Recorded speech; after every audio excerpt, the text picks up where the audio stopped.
Welcome to my new vlog. ఈరోజు అయితే మనం బబుల్స్ ఎట్లా చేయాలో నేర్చుకోబోతున్నాం అనమాట. అది కూడా home made. So first Vim అయితే తీసుకోవాలన్నమాట.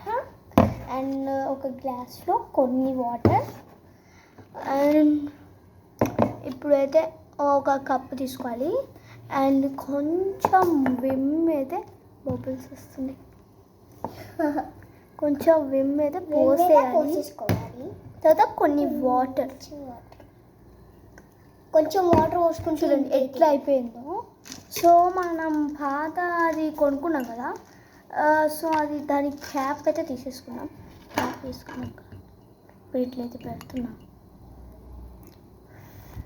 వస్తున్నాయి గాయస్. నేను ట్రై చేస్తా ఎందుకంటే నాది కాబట్టి. సో ట్రై చేద్దాం. Successfully done. ఓ అటు సైడ్ వస్తున్నాయి గాయస్ సక్సెస్ఫుల్లీ. సో మీరు కూడా ఇంట్లో ఇట్లా చేసుకొని ఉంటే లైక్ చేయండి, సబ్స్క్రైబ్ అండ్ కామెంట్స్లో కూడా పెట్టండి. అండ్ మీరు కూడా ఇట్లా చేసుకోండి. ఒకవేళ చేసుకోకపోతే సమ్మర్ హాలిడేస్ కోసం ఇట్లా చాలా మంచి ఉపయోగం ఉంటుంది. మళ్ళా డబ్బులు కూడా వేస్ట్ చేయకపోతూ ఉంటాయి. ఓకేనా గైస్, బాయ్ బాయ్.